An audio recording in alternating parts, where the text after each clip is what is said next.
छत्तीसगढ़ साहित्य महोत्सव का समापन होने वाला है और समापन के ठीक बाद देखा जाएगा कि मनोज वर्मा जी से हम खास बातचीत करेंगे और जिस तरीके से पूरा आयोजन था उसमें विभिन्न इनकी सहभागिता रही है उससे चर्चा करेंगे। वर्मा जी देखिए तो पूरी 3 दिनों की जो कार्यक्रम थी आपकी सहभागिता काफी महत्वपूर्ण थी, कैसा है पूरा आयोजन? आयोजन बहुत कमाल का था, मतलब एक प्रॉपर वे में मैनेज्ड कार्यक्रम इतने बड़े स्तर पर करना, मैं बधाई देता हूँ जो भी इसके आयोजन समिति में रहे हैं लोग, उन सभी को मेरी तरफ से बहुत बधाइयाँ शुभकामनाएं हैं, क्योंकि ये बड़ा कठिन काम होता है कि एक सार्वजनिक स्थल पर इतने बड़े बड़े लोगों को बुलाना, कम से कम 100 साहित्यकारों को आप यहाँ बुलाते हैं, आमंत्रित करते हैं और लगातार चर्चा परिचर्चा का जो दौर है वो चल रहा है और कोई भी मंडप मुझे खाली नहीं दिखा तीनों दिन।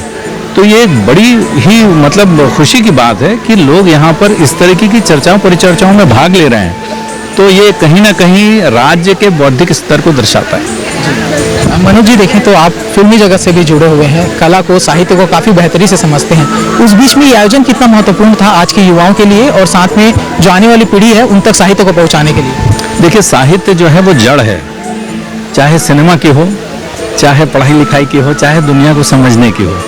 अगर आप अच्छा पढ़ेंगे, अच्छे साहित्य पढ़ेंगे तो आप अच्छा सिनेमा भी गढ़ सकते हैं, क्योंकि ऐसी चीज़ों का अनुभव जो आपने जीवन में नहीं किया है वो चीज़ें आपको साहित्य अनुभव करवा देती हैं। तो मेरा ये कहना है, चूँकि आपने बोला कि सिनेमा से जुड़ा हूँ, इसलिए मैं आपको बता रहा हूँ कि अगर आप अच्छे साहित्य पढ़ेंगे तो अच्छी रचनाएँ कर पाएंगे। तो सिनेमा भी उससे कहीं ना कहीं जुड़ा रहता है। ज़रूरी नहीं है कि उस साहित्य पे सिनेमा बने, लेकिन जिस समय आप लिख रहे होते हैं तो आपको कहीं ना कहीं घूम फिर के आप प्रेमचंद पे आते हैं, आप उन रिश्तों की जब बात करते हैं तो उस तरीके की चीज़ों को लेकर के आते हैं। तो आपको साहित्य पढ़ना ज़रूरी है, चाहे डिजिटली पढ़ें चाहे पुस्तक खरीद के पढ़ें। आपने जो अभी के फिल्म की परिदृश्य है उस पर आपने चर्चा भी की है, क्या कुछ गुण समझ आता है आपको अभी के समय में छत्तीसगढ़ के अंदर फिल्म के लिए लेकर? क्या समझ में आता है? क्या कुछ स्थिति समझ में आती है छत्तीसगढ़ के सिनेमा की, अभी क्या गुण है जो निकल करके और अधिक निखर करके सामने आ सकते हैं? देखिए, छत्तीसगढ़ में अभी बहुत सारी संभावनाएं हैं, बहुत फिल्में बन रही हैं, 30 से 40 फिल्में एक साल में बन रही है। थोड़ा कंटेंट पे काम करना ज़रूरी है आज भी, और एक बड़ी चीज़ जो है वो फिल्मकार तो अपनी जगह जो काम कर रहा है, हमारे यहाँ के दर्शक वर्ग जो हैं उनको जोड़ना ज़रूरी है। ऐसे दर्शक वर्ग को भी जोड़ना ज़रूरी है जो सिर्फ मुख्य धारा का सिनेमा देखते हैं, उसके अलावा जो समानांतर सिनेमा बन रहा है उसको देखने वाले लोगों को मुझे ऐसा लगता है आकर्षित करना ज़रूरी है। देखिए, तो साफ है कि आपका साहित्य के प्रति काफ़ी रुचि है, लेकिन जब आपके करियर के शुरुआती दिन थे उस समय किन किताबों ने आपका सहारा दिया, किसके सहारे आप इतने आगे बढ़ पाए? देखिए, किताबें ऐसे आप देखेंगे तो मैं बहुत ज़्यादा उस समय नहीं पढ़ा था जिस समय मैं शुरुआती दौर में मैंने फिल्में की, और जिस समय आपको पढ़ना, आप प्रेमचंद पढ़िए, आप रविन्द्रनाथ टैगोर पढ़िए, विमल चंद्र जी को पढ़िए, आपको मज़ा आ जाएगा।